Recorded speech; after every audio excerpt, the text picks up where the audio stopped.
observación, listo. Bueno, entonces tenemos para hoy como dos temas pendientes. El primero como respecto a los desafíos de repaso, revisar cómo fue hecho en mi caso el de la bomba. Y para eso tengo que mencionar nuevamente pues este tema al que hemos venido hablando, que es el de máquinas de estado. Entonces para máquinas de estado hay un ejemplo que me gusta hacer y es el diagrama de máquinas de estados de una máquina dispensadora. Entonces la idea cuando estén pensando en casi cualquier tipo de problema es que lo resuelvan a través de máquinas de estado. Recuerden que los que no tengan micrófono, el canal de chat lo voy a tener abierto en otra pantalla. Bueno, entonces la idea es que casi cualquier tipo de problema, incluyendo por ejemplo la inteligencia artificial del enemigo o situaciones con las cuales va a interactuar el jugador, las resuelvan a través de máquinas de estado. Las máquinas de estado es mucho más fácil programarlas una vez las hayan diagramado primero. Entonces acá viene un ejemplo de un diagrama de máquina de estados de una máquina dispensadora. Entonces pensemos eso, como cualquier máquina dispensadora, las que había en la universidad, las de café, las de mecato, algo como esto.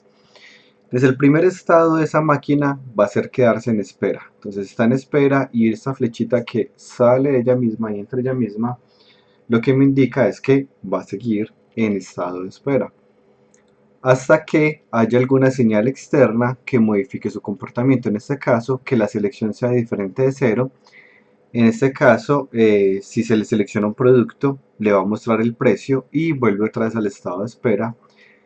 Otro tipo de señal que puede modificar su comportamiento es que le ingresen dinero. Cuando le ingresan dinero, él se queda en un estado de recepción de dinero, que ya es diferente al estado de espera. Porque si en este estado alguien selecciona un producto, en lugar de mostrarme el precio, ya va a pasar algo diferente y es que va a revisar si la selección que hicieron, que es este caminito por acá, eh, está disponible y el precio es correcto. Supongamos que el producto no está disponible. Pasa en este caso, producto disponible falso, al estado 6, producto no disponible, donde me mostraría ese mensaje de error y vuelve a la parte de recepción de dinero.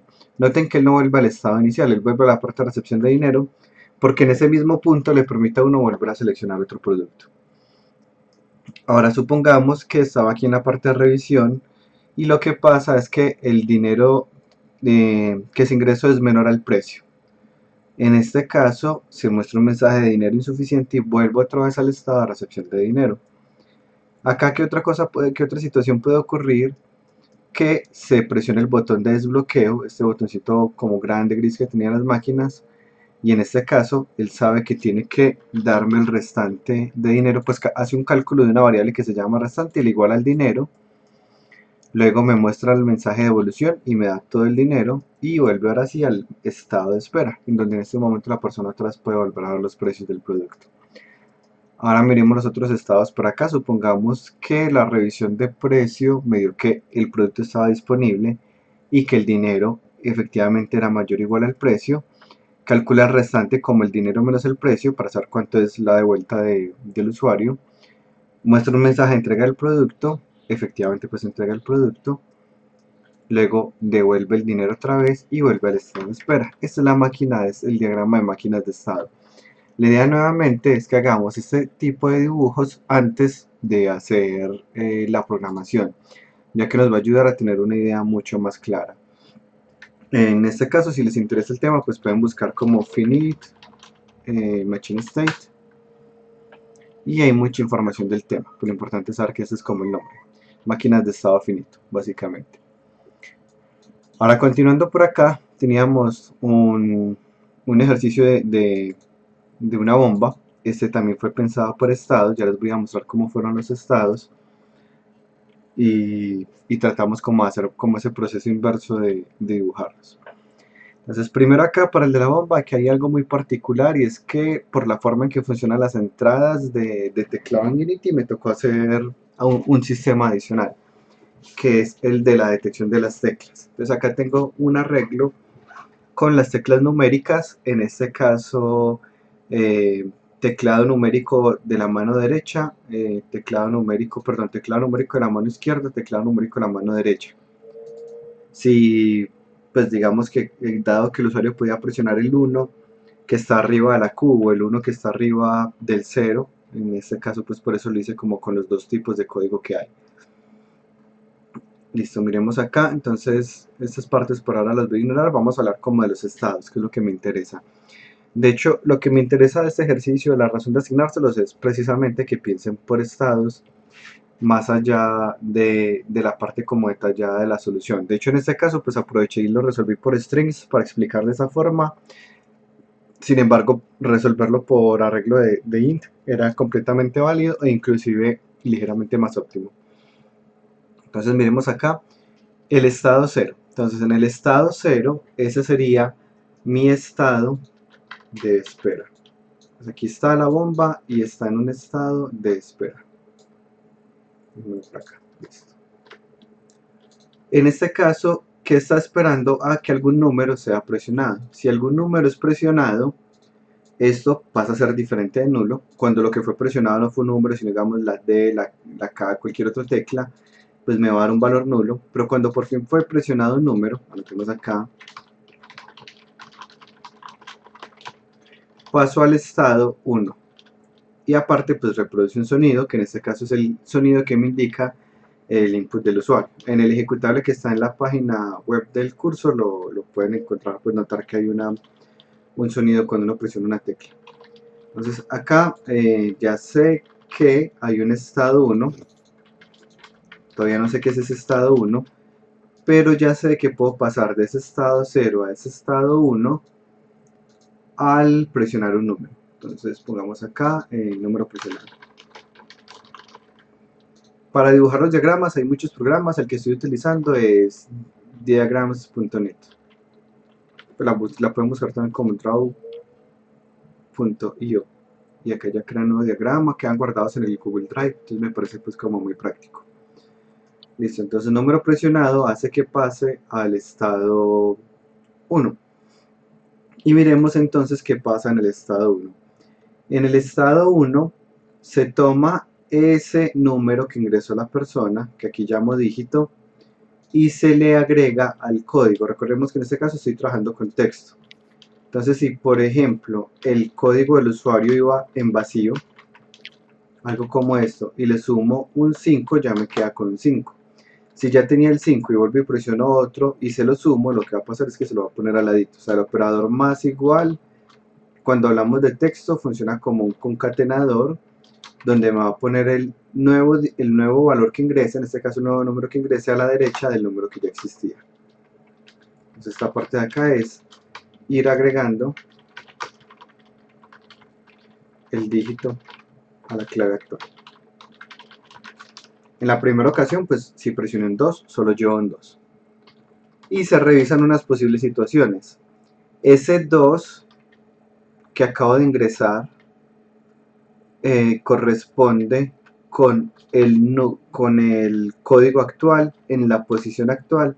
Index entonces es una variable que me va a permitir saber en cuál posición de la clave estoy tratando de adivinar. Supongamos que la clave fuera 572. Entonces el 5 es la posición 0, el 7 es la posición 1 y el 2 en este caso es la posición 2, con número por 3 acá para evitar confusiones. Entonces index empieza en 0. Supongamos que el primer dato que ingresé fue un 3. Entonces él verifica y pregunta, 3, que es el número que acabo de ingresar, es igual a 5, y si la respuesta es que no son iguales, entonces se salta este if de acá. Suponiendo que fueran iguales, lo que hace es que le cambia el color a un color azul. Veremos que esto es rojo, verde, azul. Este es un color que es muy azul. Y esta parte de acá que le estoy sumando un color aleatorio es para diferenciar. Supongamos que ya estaba en azul porque adiviné el anterior y vuelvo y adivino el siguiente. Entonces, ¿cómo me doy cuenta que si hubo un cambio, si ambos quedaron en azul? Entonces en este caso es un azul ligeramente diferente. Entonces adivino, se pone un azul de un tono, vuelvo y adivino, se pone un azul de un tono diferente. Esto fue simplemente por feedback del usuario, que cuando lo probé me di cuenta que a veces era difícil saber cuando lo había ya adivinado si lo estaba jugando en silencio. Pues con audio me da cuenta por el audio. Ahora nuevamente supongamos que no coincidió, presioné el 3 y el primer dato es el 5. Luego verifico si el código contiene ese dígito, que esa es una de las ventajas de trabajar con texto. Entonces, ¿qué ventajas tiene trabajar con texto? Pues que la clave podría ser alfanumérica, podría ser que la clave se genere al azar entre letras y números sin ningún problema y este algoritmo seguiría funcionando. Por otro lado, la clase string de C# ya cuenta con un montón de soluciones que le ayudan a uno a no tener que implementar algoritmos. Por ejemplo, code es un dato tipo string, aquí lo podemos revisar, aquí, no era, aquí está, es un string. Y miremos que como es un string, entonces tiene acceso a un método que se llama contiene. Ya les explico un poco cómo funciona esta parte, voy a ponerla acá en un comentario. Supongamos que yo le estoy diciendo acá, frase igual a hola mundo, palabra igual a mundo, y les pregunto acá frase.contains mundo, y esto me va a retornar un verdadero porque la palabra mundo hace parte de la frase hola mundo. Entonces en este caso yo ya sé que no tengo que recorrer toda la clave buscando si me coincide, porque yo ya sé que los strings contienen el método contains que ya se encarga de eso. Y en el último caso, si no está en la posición correcta ni lo contiene la frase, es porque está completamente equivocado, se va a pintar en un tono gris.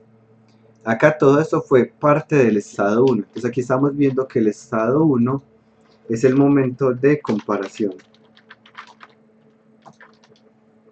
Ahora, cuando el índice es 2, significa que ya acabé de verificar el último dato. Lo que va a pasar es que va a ir al estado 2. De lo contrario, va al estado 0. Entonces miremos acá que él vuelve al mismo estado 0 si el índice es menor a 2, es decir, le ingresé la primera vez, estoy en índice 0, ingresé el primer dato de la clave, 3. Voy en el índice que estaba en 0, se incrementó en 1, ya está en 1, es menor a 2, sí, ingreso el siguiente dato, digamos 5, llevo 3 y 5, ahora índice vale 2, aquí estoy equivocado, aquí es menor o igual, vale 2, todavía cumple acá, espero el siguiente dígito, digamos son un 7, presiono el 7, ya deja de pasar acá y se va al otro estado, que es el que se conoce como el estado 2.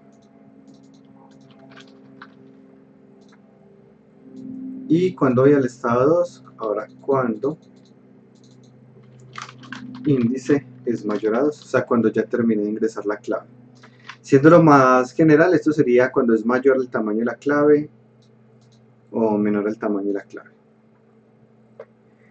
Ya ahora voy al estado 2, miremos que aquí era la parte donde se incrementaba el índice y ahora ya este es el estado 2. Entonces el estado 1, el estado 0 es esperando entrada del usuario, ese es el de comparación,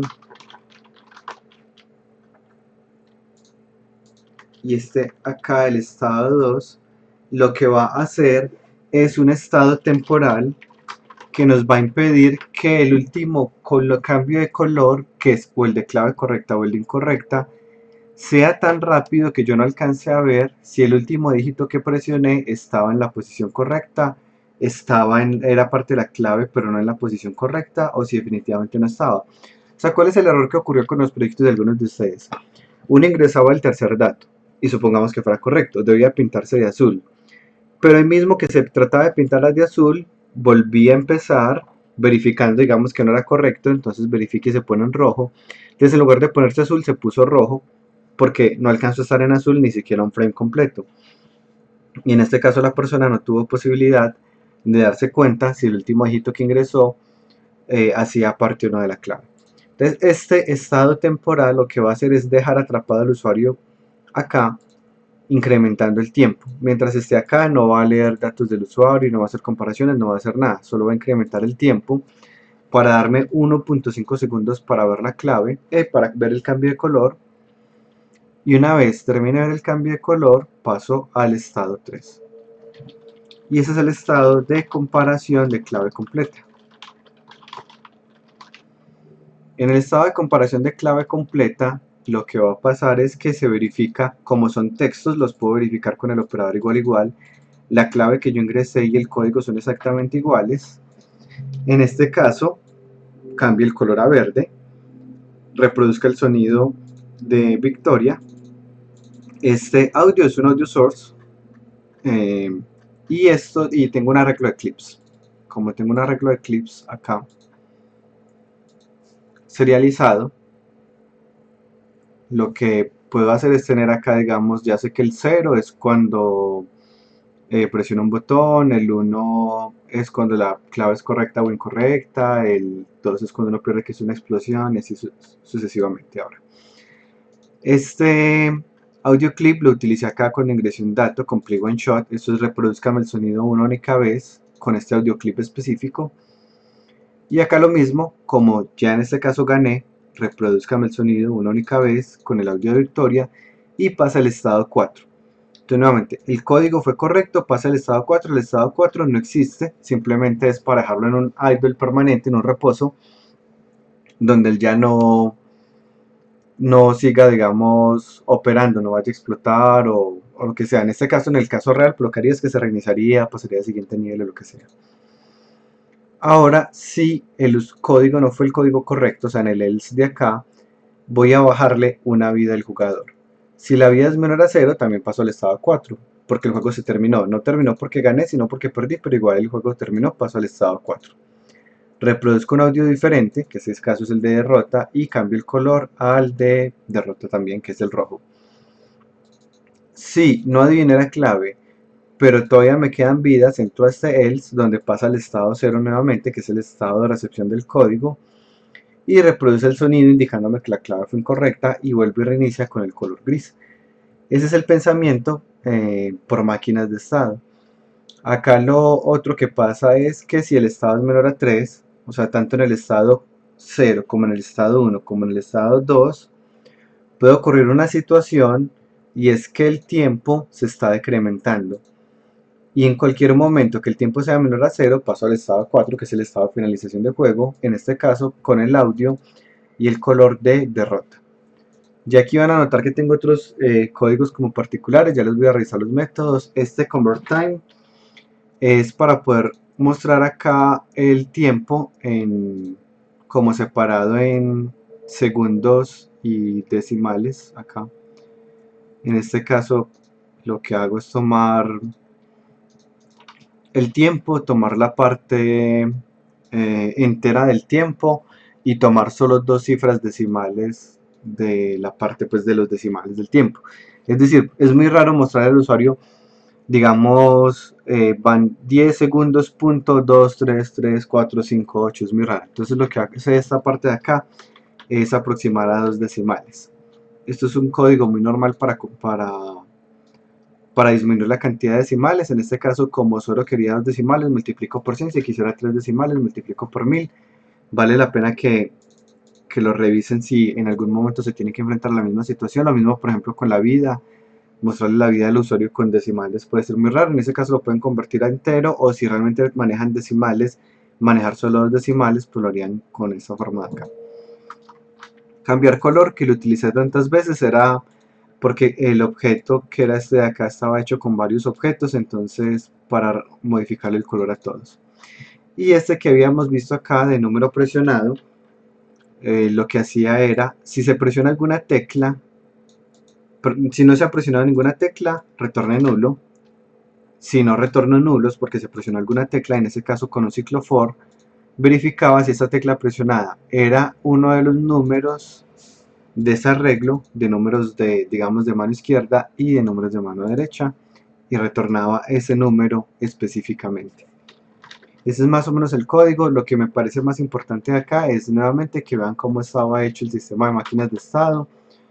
Entonces termino por acá el diagrama, acá era la comparación, luego la comparación pasa a un reposo que era el estado 3, reposo acá, y luego podía pasar en En este caso era, ya, este era el estado 2, creo que lo puse mal, el estado 2 creo que es el de, sí, el estado 2 era el de reposo, me equivoqué acá.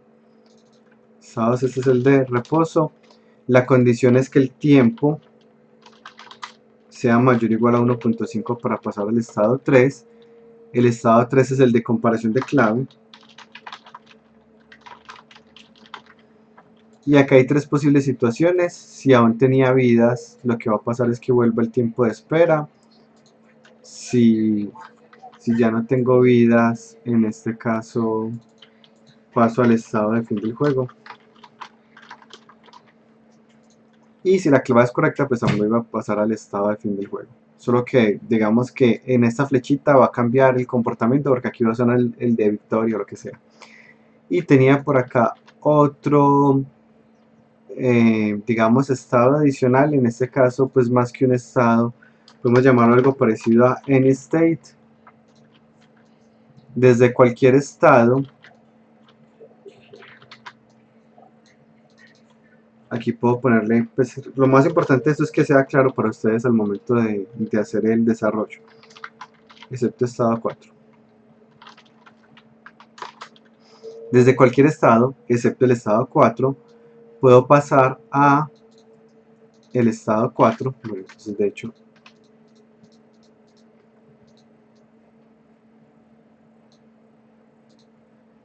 pongámoslo así. ¿Y cuál es la situación que me haría pasar así? Si el tiempo de juego es mayor a 1 minuto. Y ya aquí está mi máquina de estados nuevamente. Una vez que uno tiene esto dibujado, empezar a hacer el programa es mucho más sencillo. ¿Alguna pregunta antes de avanzar, de cambiar de tema?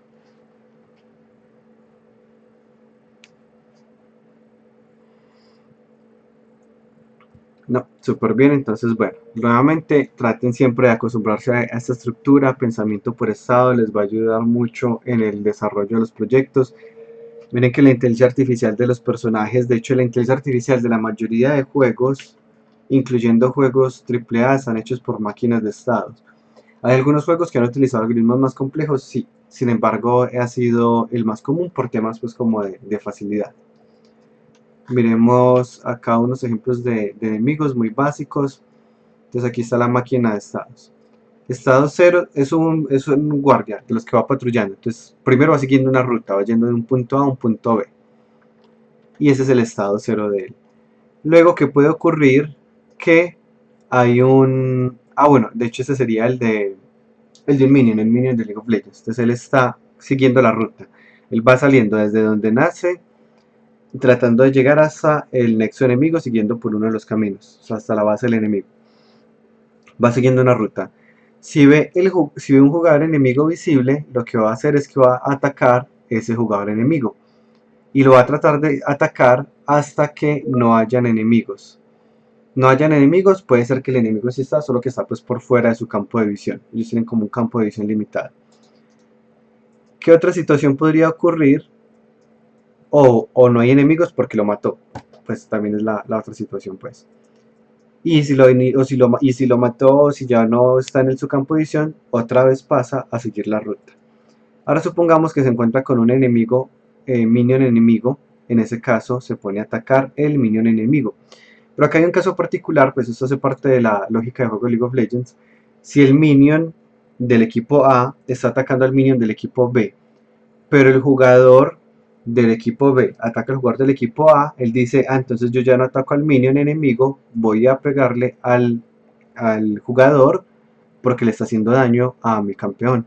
Entonces esto es como parte de la lógica del juego, los minions se pelean entre ellos, pero si en algún momento uno ataca a un campeón, ellos van a priorizar atacarlo a uno, entonces la lógica de ellos cambia aquí a atacar al jugador. Hasta que nuevamente no hay enemigos, y en ese caso sigue la ruta o seguirá peleándose. Aquí entro rápido, pero es más o menos pues la lógica que está ocurriendo. Entonces esto es lo que va a ocurrir. También puede ser que esté tratando de ir a atacar un minion, pero el jugador se ponga en camino y ya es el enemigo más cercano. En este caso también puede pasar a atacarlo. Bueno, algo como esto. Entonces miren que una vez tenemos los diagramas, ya empezamos a programarlo. Ya pondremos unos condicionales para saber cuál es el más cercano, unos métodos para ir a seguirlo, o lo que sea. Ya, ahora sí, cambiando de tema, ya aquí te queda pues como un poco cerrado el tema de máquinas de estados, regresamos acá donde estábamos. Entonces, habíamos quedado en la parte de dibujar los mapas utilizando un sistema de reglas. Vimos que habían varias capas, en este caso pues aquí tengo mi capa principal, vemos que me pone los colliders, y como les había comentado, pues la capa de plataformas debe ser diferente a la capa principal, porque las físicas van a ser diferentes, y lo podemos verificar de hecho que me pone este simbolito de acá. Entonces, ¿qué las diferencia? Son unos componentes que igual van a encontrar en la presentación que se llama Metroidvania. Está en la unidad 2 que se llama mapa, pues la unidad 2 de acá del sitio del curso.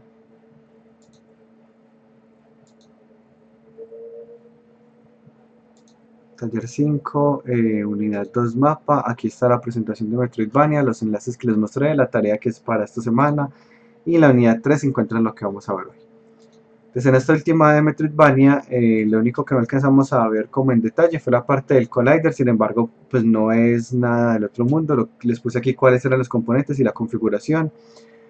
En este caso para la capa principal le van a poner el componente Rigid Body Static, esto es lo que nos va a permitir, pues le va a permitir al algoritmo interno que hace los cálculos, permitir como agrupar las casillas estático para que no nos consuma recursos adicionales, pues igual el mapa no va a cambiar en tiempo real.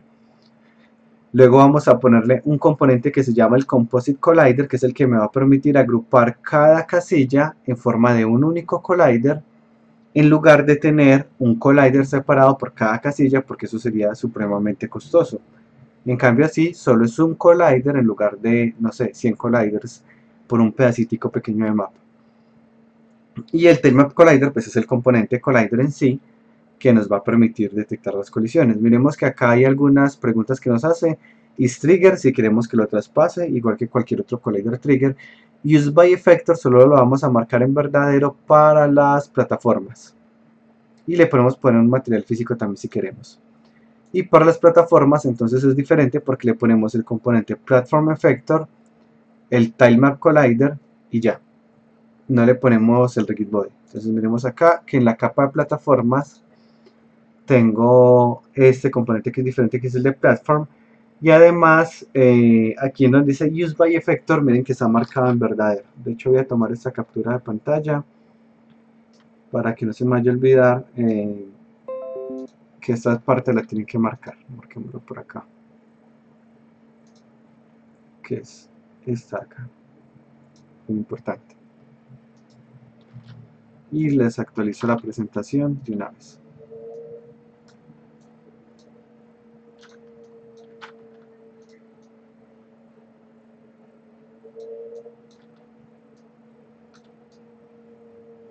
Listo, algo como esto, tenemos esto que está estorbando y ya ahí está. Ahora, una vez tengo estas dos capas con los colliders, ¿por qué sigue empezar a probarlo? Pues para probarlo tengo que crear el movimiento de un personaje. Y en ese momento pues ajustaré las capacidades del personaje, como la capacidad de salto, por ejemplo, sus capacidades motrices de acuerdo al escenario que haya construido. O si ustedes deciden, lo hacen al revés y cambian el escenario de acuerdo a las capacidades motrices del jugador, que sería un poco extraño pues. Entonces para programar el movimiento del jugador vamos a tener varias alternativas. Pero para revisar esas alternativas, primero tenemos que entender un poco cómo funciona el pipeline de Unity, o sea, el pipeline interno. Entonces, esto que estoy mostrándoles acá, que es el pipeline de Unity, lo encuentran acá, en la misma presentación. Y aquí está todo el diagrama completo. De acá solo separé una partecita que es la que nos interesa. Primero, tenemos Awake, On Enable, Reset y Start. Ya sabemos que el Awake y el Start son súper parecidos, con la diferencia en que el Awake se va a llamar primero. Aprovechar el orden de que este es primero que este tiene muchas utilidades, como por ejemplo les mostraba en clase, el tener acá, obtener unos componentes que yo sé que de pronto voy a necesitar en otro script, me va a garantizar que yo los obtengo acá y luego en el otro script acá pregunto por ellos, donde yo ya sé que fijo ya los obtuve. Esta parte de acá la pueden leer en este enlace de acá, que lo explican de forma más detallada, como esa separación. para que le den una mirada a los que de pronto no tengan completamente claro esto. Siguiente tenemos otro que se llama el onEnable. El onEnable es muy parecido al awake y al start, pero cada vez que yo activo el script, él vuelve y se llama. Es decir, el awake y el start se llamaron una única vez. Pero cada vez que yo apago y prendo ese script, él va a volver a llamar el método onEnable. Entonces puede ser una ventaja porque tengo un objeto, un script que yo estoy apagando, inclusive un objeto, yo el objeto lo estoy apagando, pues cuando apago el objeto apago el script, desapago el objeto, cada tanto, digamos que fuera un recolectable, pero en lugar de destruirlo lo apago y luego al ratico vuelvo y lo enciendo, y cuando se enciende se llama el método enable. En ese momento ese recolectable le puedo generar al azar cuánta vida dar. Por ejemplo, supongamos que fuera una poción de vida con una regeneración aleatoria, entonces en este caso cada vez que la activo en el onEnable vuelvo y le digo cuánto tiene que ser ese valor. Entonces, nuevamente el onEnable es como una wake, pero que se va a llamar cada vez que prende el objeto. Y eso es útil porque hay objetos que vamos a estar apagando y encendiendo y necesitamos hacer algo cuando se enciende. La siguiente parte de ese pipeline viene asociado al update de las físicas. Entonces está la inicialización y justo después el update de las físicas. El update de las físicas inicia con el método que conocemos como fixUpdate, que es el que vamos a utilizar como el tipo de update que vamos a utilizar para eventos asociados a físicas. Luego de esto viene este proceso de animación interno, lo pueden ignorar, esto es completamente interno de cómo funcionan las animaciones. Pero luego miren que viene algo muy interesante, y es que luego detecta todas las colisiones tipo trigger o todas las colisiones tipo onCollision, estando en esta misma parte del pipeline. Pero miramos que primero fue el fixUpdate y luego las colisiones. Entonces, ¿qué puede pasar? Supongamos que yo tengo algo como esto.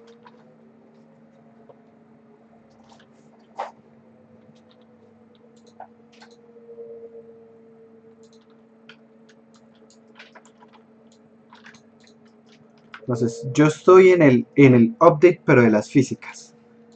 Y este verdecito que se ve acá es el personaje. Y esto es un obstáculo. Entonces, en el update de las físicas, yo moví al personaje. Y resulta que el personaje lo moví tanto que quedó, digamos, debería quedar en posición dentro del obstáculo. Ya lo moví, ya las físicas están acá. Este que estoy dibujando acá realmente sería como las físicas, el objeto real todavía estaría aquí. Hay una diferencia ahí, y esa diferencia está basada en el hecho de que el render se llama después, ¿cierto? O sea, ya lo moví, aquí está como el nuevo collider en esta posición, el collider ya se movió, pero el render todavía no se ha movido porque el render se hace al final del ciclo. Entonces, este es el collider, este es el render, le voy a poner transparencia a este, y ya.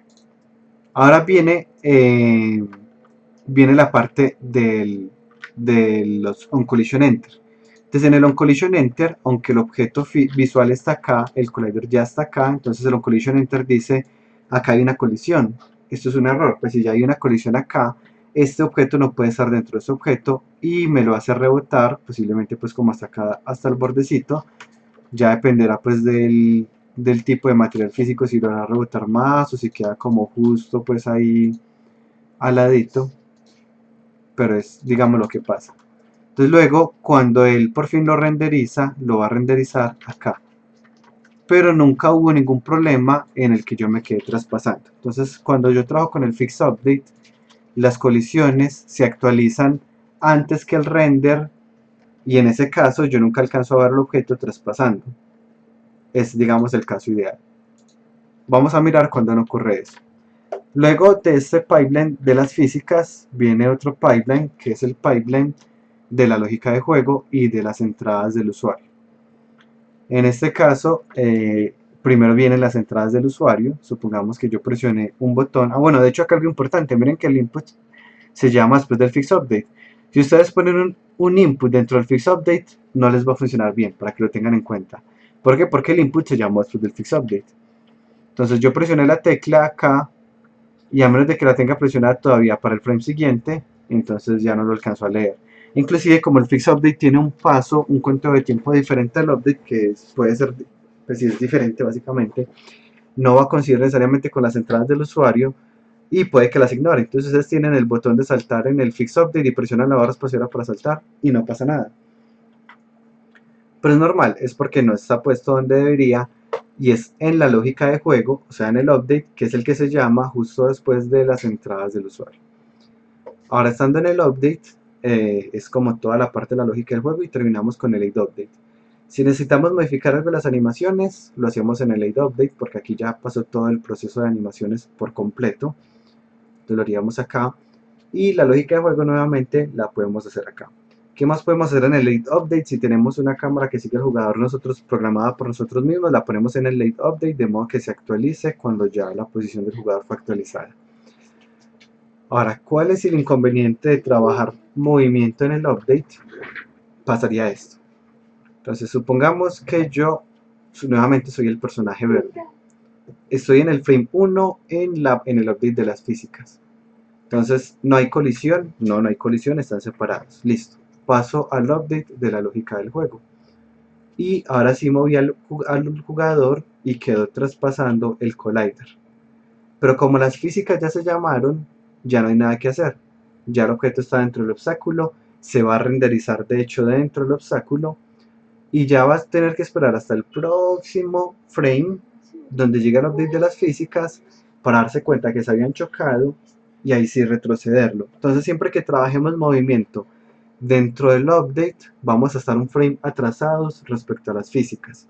Mientras que si estamos trabajando con el Fix Update, como el Fix Update se llama antes del proceso de las físicas del cálculo de colisiones, vamos a estar haciéndolo digamos en el orden correcto. ¿Qué preguntas hay hasta acá? Esta parte es muy importante y quiero que quede clara. Bueno, entonces, Dale. dices que los inputs estén más fácil en el update, pero entonces digamos si vas a hacer un movimiento por físicas, que ese movimiento no tendría que estar en el fix update, entonces eso no haría que llegue la entrada en el update y la respuesta viene al frame siguiente. O Sí, exactamente, ahí estamos de acuerdo. En este caso la entrada ocurriría y como ya pasó el Fix Update, esperaría hasta el frame anterior. Eso es verdad, sin embargo estamos hablando de un sistema en el que vamos a estar trabajando con inercia. Entonces en este caso, o sea, estamos hablando de un sistema basado en físicas cuando trabajamos con el Fix Update. Entonces posiblemente yo me moví, el personaje tenía una aceleración, él se siguió con esa aceleración, luego en la parte del frame donde detecta la entrada, ya se da cuenta si el nuevo movimiento va en contra de esa aceleración o a favor de esa aceleración y al frame siguiente pues ya seguía con esa inercia y ya ahí sabrá si la tiene que frenar o continuar.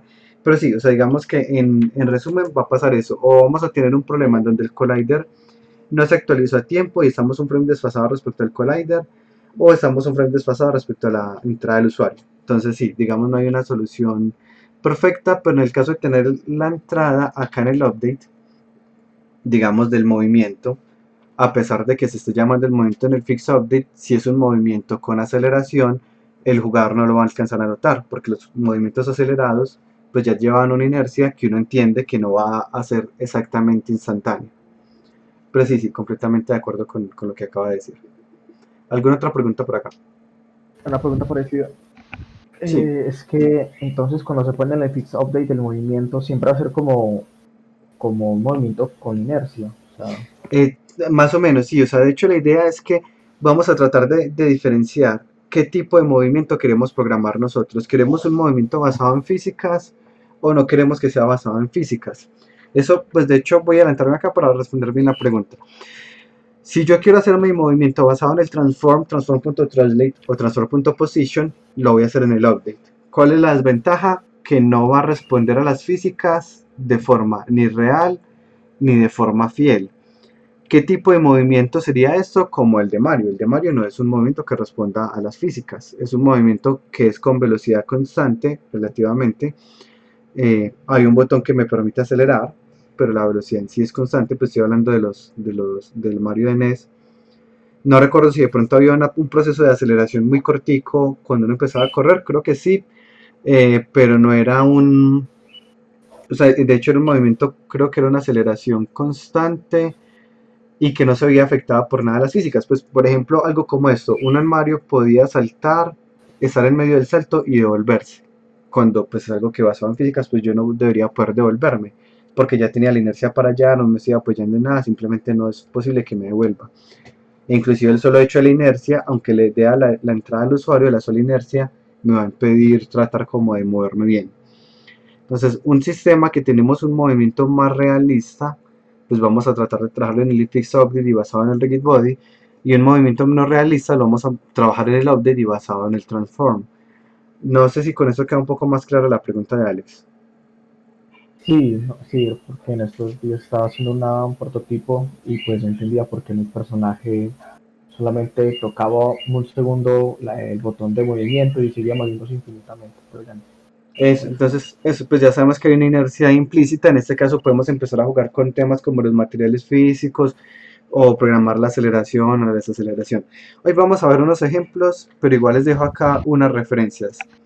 Este es un artículo que publicó Ruizal, es como un blog de desarrollo de un script basado en Transform. Si miramos acá, es un personaje que se mueve, salta, todo funciona muy bien y es basada completamente en Transform. Y aquí está pues como todo el código explicado paso a paso y luego el código en Git.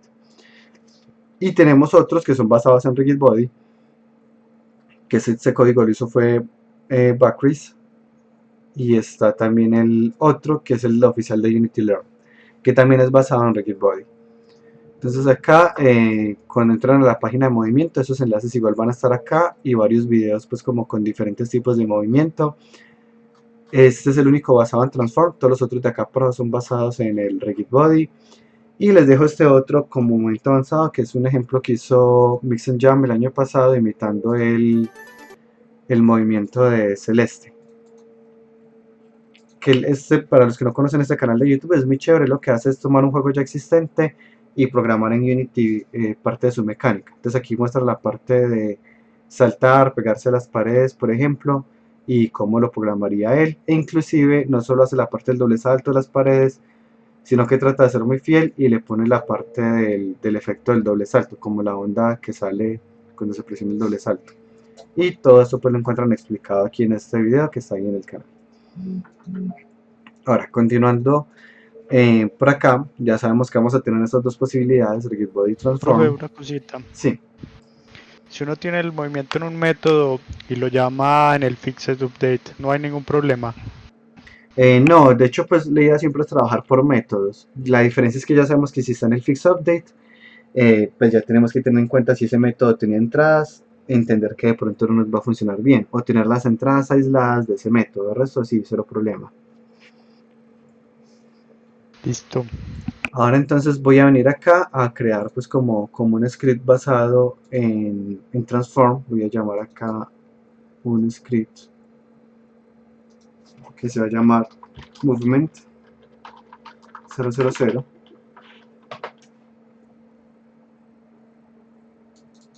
Y en este caso, este visual era otro, el del otro proyecto. Se va esto y se va esto. Y ahora en este caso ya sabemos que este va a ser basado en la posición, entonces voy a venir acá.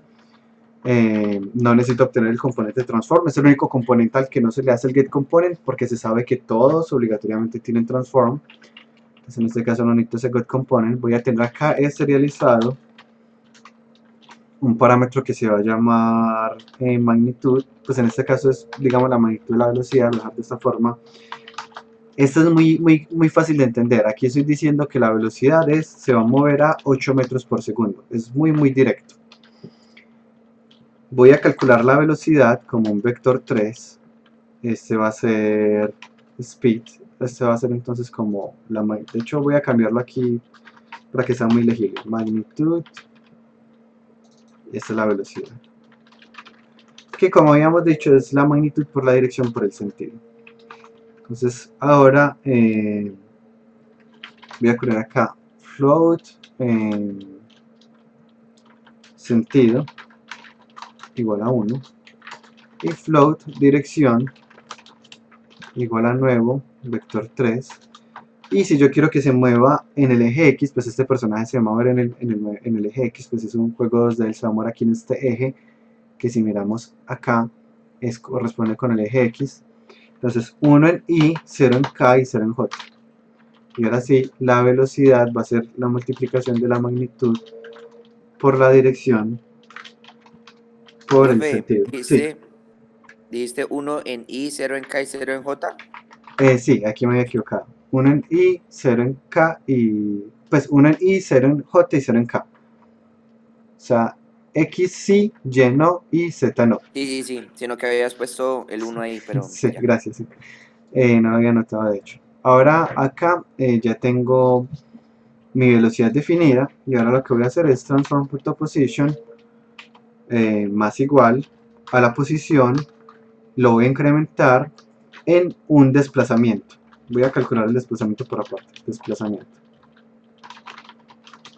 ¿Y qué es el desplazamiento? Pues ya sabemos que la fórmula de física para movimiento sin un movimiento que no sea acelerado aplica esta fórmula: velocidad es igual a distancia sobre tiempo.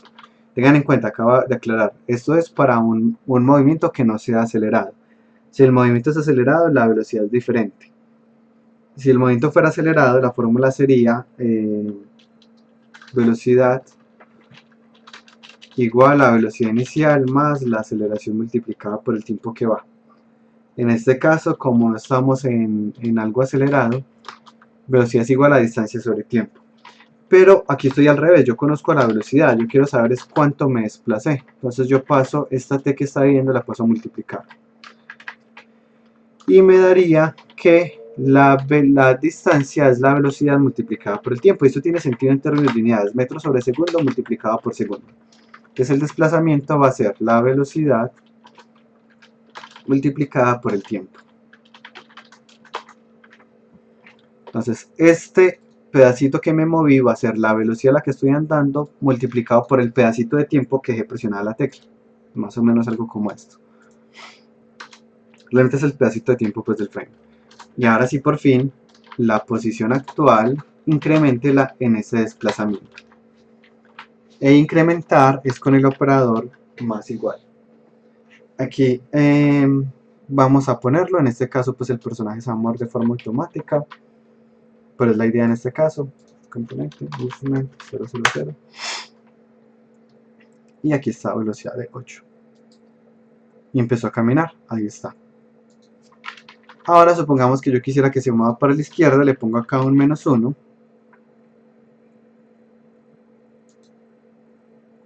Y si vemos acá, se mueve para la izquierda. Ahora, pero ¿quién debería definir si se mueve para la izquierda o para la derecha? ¿Qué tecla se utiliza? O pues el input en general. Exacto, el input en general, dependiendo ya obviamente del tipo de input, pero en este caso pues como estamos en un PC, input.getAxis, horizontal, pero exacto, el sentido lo define es la persona horizontal.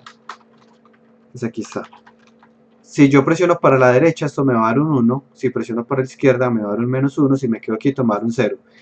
Si esto me da 0, 0 multiplicado por cualquier cosa 0, se queda quieto. Si muevo para la derecha, esto me da 1, me da para la derecha. Muevo el joystick para la izquierda, me da -1. Ahí ya está funcionando. Disculpa, en un momento traigo el control que no lo tengo conectado, no me demoro para mostrarlo con un control. Ya vuelvo.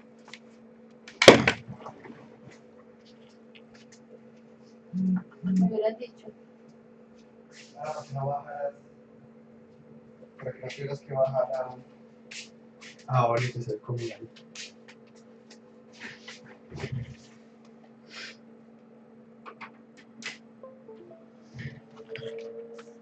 Listo. Este Graxis nos va a funcionar con teclado o con control, con cualquiera de los dos. Desde aquí está el cambio. Y si mueve el joystick para la derecha, se mueve para la derecha, mueve el joystick para la izquierda y se mueve para la izquierda. Ahí ya está, digamos, casi que completo. ¿Qué es la ventaja de utilizar el joystick? Que yo puedo mover el joystick un poquitico para la derecha y miren que entonces el personaje se mueve despacio. ¿Por qué? Porque en este caso el joystick me está, digamos, dando 0.2 o me muevo despacio para atrás, me está dando menos 0.3. Entonces ya sabemos que tenemos la ventaja de que podemos permitir un control suave Y miremos que hasta ahora este movimiento, que ya pues va muy avanzado, son un par de líneas de código utilizando el transform.position. En este caso, pues declarar variables que no necesito no es la mejor práctica. Podemos empezar a combinar esto acá, la posición de una vez le sumo la velocidad multiplicada por el tiempo y me ahorro esa variable, e inclusive puedo ahorrarme esta variable y poner todo acá de entrada, e inclusive puedo ahorrarme esta variable y poner todo esto acá de entrada. Y lo mismo con el sentido, inclusive puedo adelantar la multiplicación y ponerla acá de una vez. Y sigue siendo el mismo código, pero ya un poco más óptimo porque no me estoy gastando unas variables que no necesito estar escribiendo todo el tiempo. Entonces aquí está, sigue funcionando igual, pero ya un poco más corto. Ahora, ¿qué necesitaríamos? Bueno, de hecho voy a sacar esta, voy a llamar X.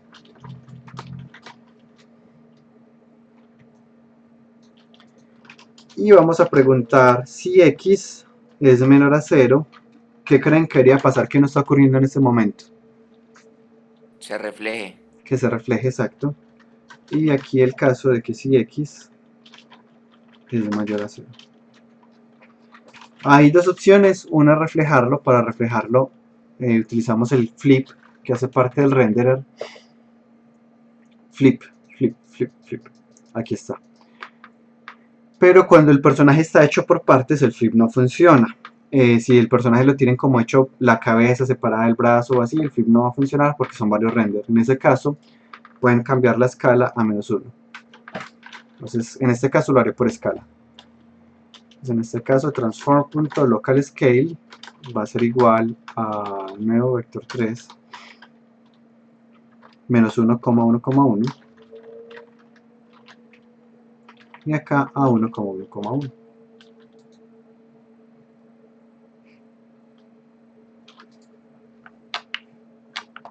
Y acá ya está este movimiento inicial.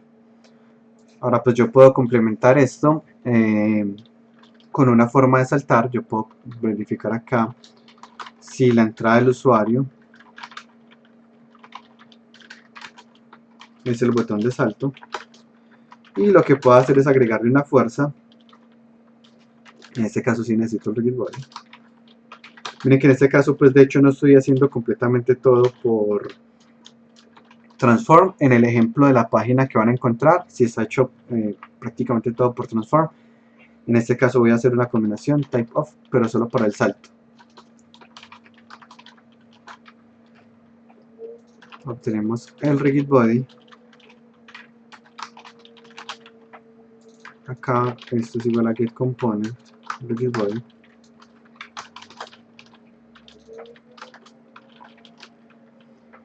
Y acá el rigid body, cuando la persona presiona el salto, le vamos a agregar una fuerza. Y la fuerza cumple el mismo concepto de velocidad, es un vector. Entonces, pues de hecho ya trabajamos un montón el salto con el ejercicio que hicimos en el repaso.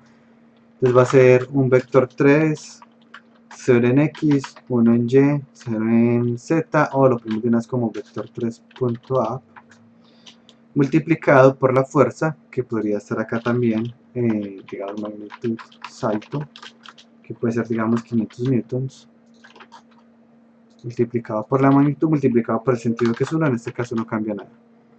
Entonces aquí tengo esto de acá, y ya aquí tengo un error, y es que esto no tiene rigid body. Ah, claro, mi error. Estamos en un juego 2D, rigid body 2D. ¿Cómo se llama así? Rigid body 2D. Esconde mayúsculas. Rigid body 2D.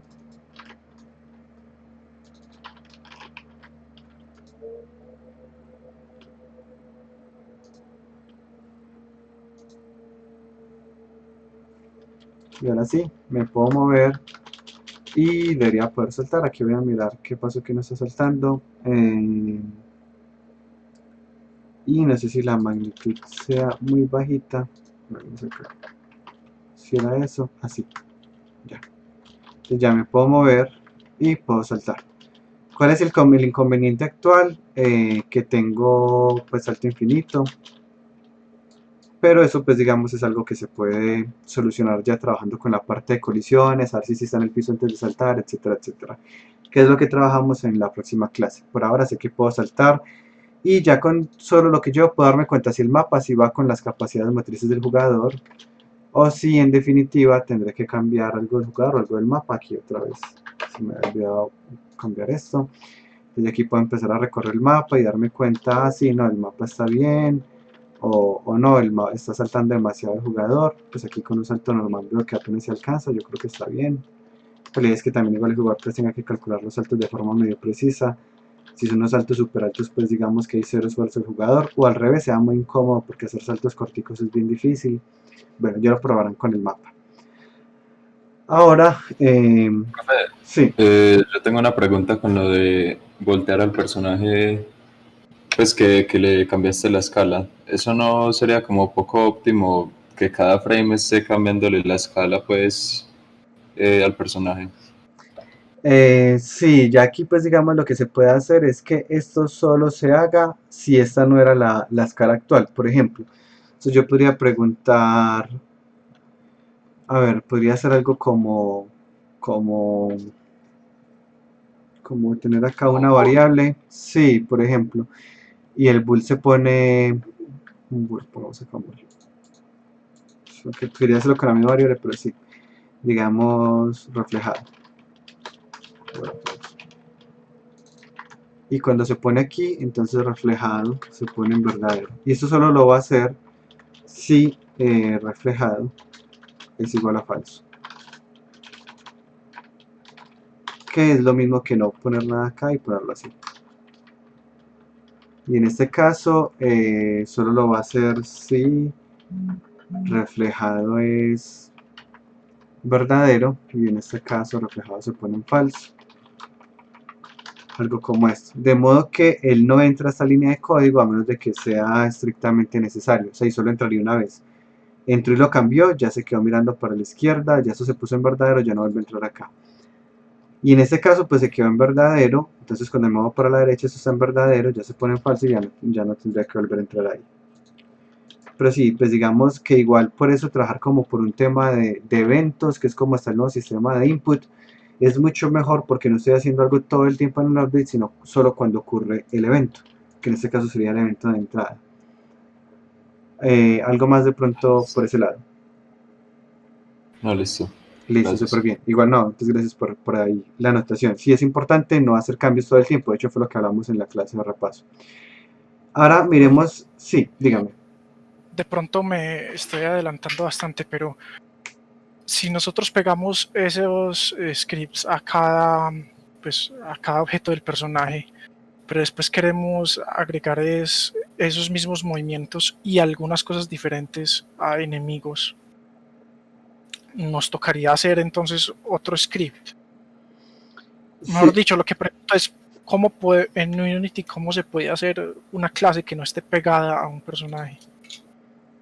No, ya eso depende mucho de la arquitectura. En este caso, la primera regla para eso es tener completamente independiente la lógica de los inputs. Supongamos, pero no es ni siquiera pues algo de Unity o de C# o háganlo en Unreal, sería básicamente lo mismo.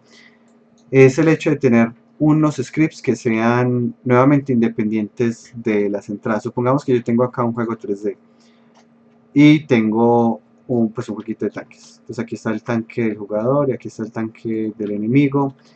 Y yo tengo una clase que se llama movimiento, que tiene un método que se llama move y me recibe a qué coordenadas xz se va a mover. Listo. Y este tiene este script, este personaje. Y este enemigo pues puede tener el mismo script. Ahora, este tanque adicionalmente tiene un script que recibe la entrada de él y esa entrada la utiliza llamando al movement para que él se mueva. En este caso entrada puede ser cuando yo doy clic acá y el tanque sabe que se tiene que mover allá. Entonces me funciona este script para este y ahora miremos en el caso de este tengo otro script que es la inteligencia artificial y esa inteligencia artificial determina acorde a la posición del jugador, a la cantidad de vida que yo tengo, determina hacia qué posición del mapa debo moverme, y para moverse pues llamará a este método movement. Entonces miremos que el mismo script me puede servir para ambos, y en este caso este es el input y en este caso este es el input. Y funciona muy bien, pues de hecho en el proyecto en el que yo hago como algunas clases adicionales pues de taller, que es luego cuando muestro un poco cómo se utiliza el tema de herencia y eventos que vienen orientados a objetos, hago esto mismo. Pero nuevamente, depende, la primera regla para eso es lógica de juego y entradas aisladas.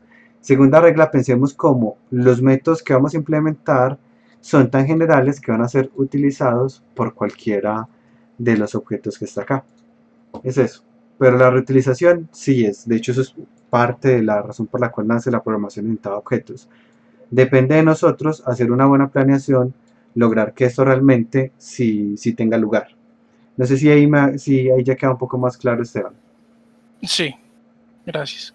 Súper bien. Ahora miremos un movimiento parecido, pero ahora implementado en el FixUpdate.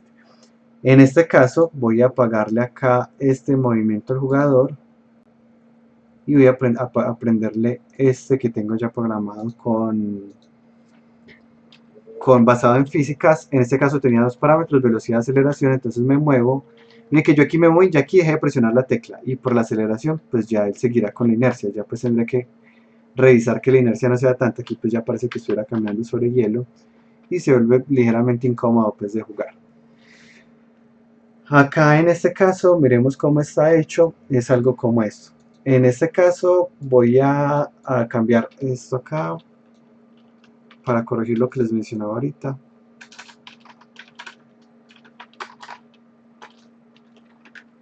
Y eso tendrá que ser una entrada acá. Listo. Entonces leo la entrada en el update, y esa entrada se utiliza acá en la parte del velocity. Miremos aquí el paso a paso. Obtengo el componente RegitBody. Obtengo la velocidad del RegitBody. Esto es lo que me da la velocidad actual basada en las físicas. Punto velocity del RegitBody es la velocidad que el personaje tiene, el objeto tiene, basado en físicas. Si va en caída libre, pues esa velocidad asociada a esa caída libre. Ese velocity lo voy a modificar incrementándole el movimiento que yo ingresé acá, que puede ser izquierda o derecha. En este caso si es izquierda, pues de hecho voy a estar decrementándole.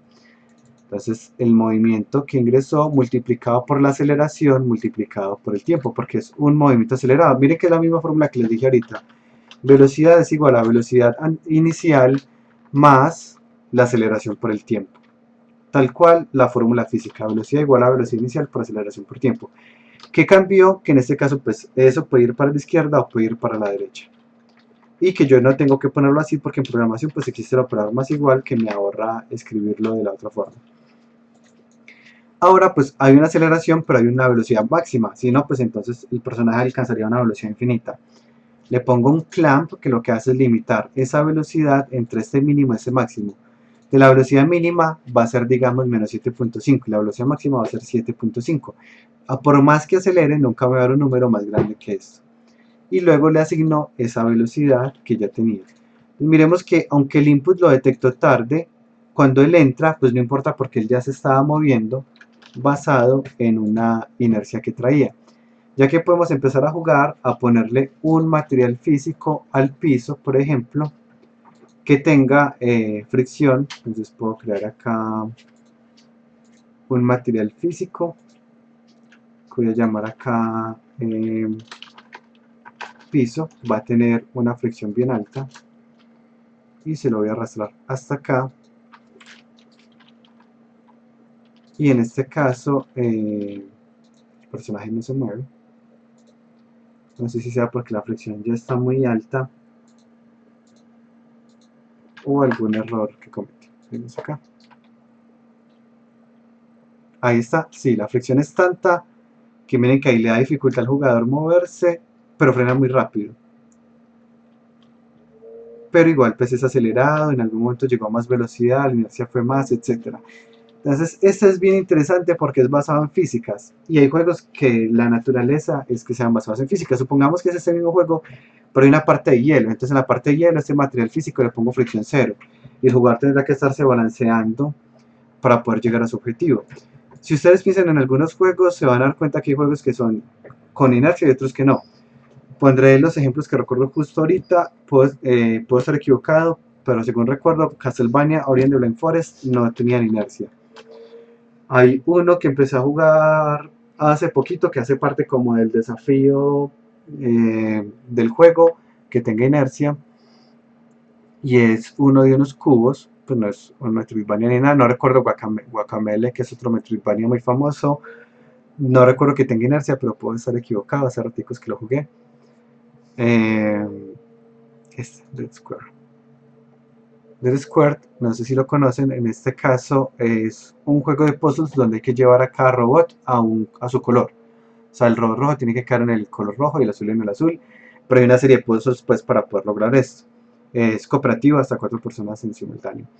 En este caso, los personajes en los mundos de nieve tienen inercia, entonces llegar a la casilla correcta es difícil porque uno medio se mueve y él se sigue moviendo, entonces uno tiene como que empezar a compensar, moviéndose un poquito para atrás, para adelante, hasta lograr llegar y quedar en la posición correcta. Pues tiene inercia, pero hace parte de la mecánica de juego. No sé si recuerdan, de pronto que Metroidvania recuerdan que tenga inercia, no logro recordar justo ahora ninguno.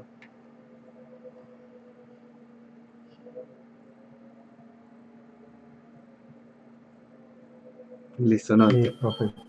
De pronto no hay, y si a alguien se le ocurre alguno nos lo cuenta ahorita por el canal de taller. Nuevamente, dependiendo de esto, pues ustedes van a elegir cómo va a ser la programación. Igual miremos que podemos restringir la parte de la inercia con la fricción, ya se empezar a balancear esos parámetros y poner una inercia que sea muy sutil. En el caso de los juegos platformer, si es muy común la inercia, como Mario, pues que es el ejemplo clásico. Acá, por ejemplo, le puedo poner entonces más velocidad o más aceleración, digamos 30 de aceleración y un poquito más de velocidad, de modo que aunque tenga fricción, igual pueda arrancar un poco más rápido. Miremos que acá ya se mueve más rápido, alcancé la velocidad límite más rápido. Ya el problema es que ya es mucha velocidad para la fricción que tiene. Ya sería, bueno, nuevamente empezar a jugar con estos parámetros. Podría probar, digamos, una velocidad máxima bajita, pero una aceleración muy alta. Entonces aquí está, rápidamente alcanzo la velocidad, igual se frena rápido. Y de hecho, pues este no es un parámetro como incómodo para jugar. Ya nuevamente, pues será encontrar eso que les sirve para el juego de ustedes. En mi caso, el movimiento mío es un poco más parecido a este que les mostré que se llama 0, que a este que les mostré que se llama 1. Igual cuando vean el video atrás, pues pueden ver los códigos y decidir como por cuál camino se van, y pueden ver los videos, igual que acá hay unas implementaciones bien interesantes, y ya con base en eso deciden.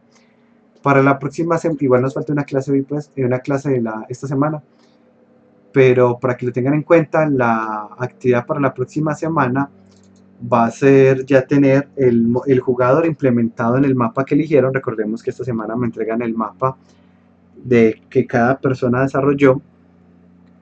Cada uno de esos mapas, pues ya ustedes decidirán cuál de ese mapa es el ganador para poder utilizarlo como en el juego. En ese mapa ganador van a ubicar al personaje que ya se puede mover en ese mapa para verificar nuevamente que la capacidad motriz coincida con la arquitectura.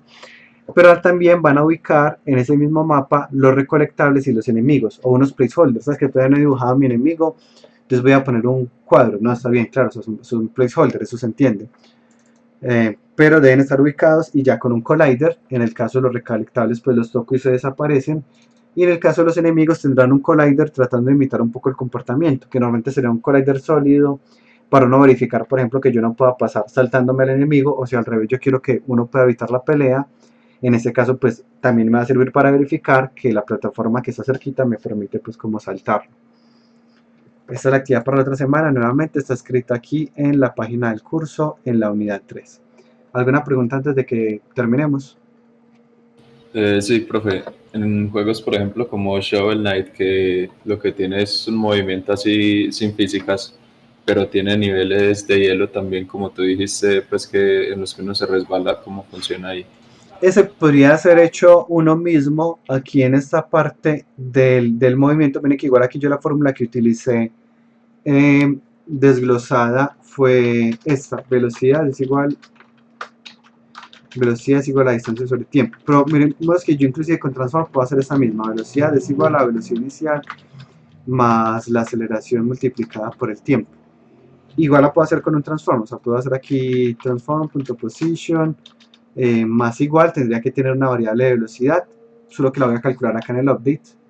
Entonces, bueno, de hecho la velocidad yo ya sé que es esta parte de acá. Esto de acá es la velocidad, sin el tiempo. Entonces más igual esta que es la velocidad que ya tenía antes, más la aceleración, que sería otro parámetro que tendría que tener acá declarado, la aceleración, y es así multiplicada por el time.delta time. Entonces igual uno puede programar movimientos tratando de imitar las físicas y me va a funcionar. ¿Cuál es la diferencia? Que en este caso, pues para algo que es basado en las físicas, pues ya sabemos que no necesariamente va a responder a las físicas correctas por el hecho de que la velocidad que está manejándose en la velocidad interna del rigid body la estamos sobreescribiendo con la posición del transform durante todo el tiempo. Entonces pues va a pasar que puede que tengamos algunos inconvenientes con el salto y nos toque ajustar muy bien esos parámetros de cantidad de salto o de estas magnitudes o de esta aceleración. Nos va a pasar el problema de que en algún momento pues el personaje va a alcanzar a traspasar durante un instante acá, o sea, vamos a ver cómo el escudo entra y luego se devuelve, no lo alcanza a traspasar del todo, simplemente hacer una cuestión pues como de frames, pero es más o menos pues digamos lo que va a ocurrir, indiferente de cuál fórmula pongamos, entendiendo que con esta pues podamos tener algunos problemas adicionales al momento de tunear los parámetros, pero igual lo puedes implementar acá acelerado. No sé si con eso me hice entender.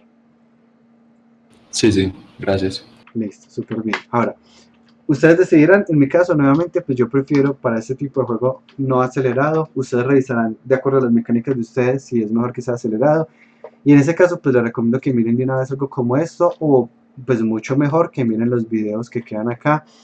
El de Bacris, pues Bacris explica muy bien todo, y no solo es que le explica bien todo, sino que él pone ya los códigos en su GitHub para que uno los pueda descargar y probar como súper rápido. Entonces, bueno, eso era todo por hoy. Les recuerdo que igual la clase queda grabada y las clases las estoy subiendo a mi canal.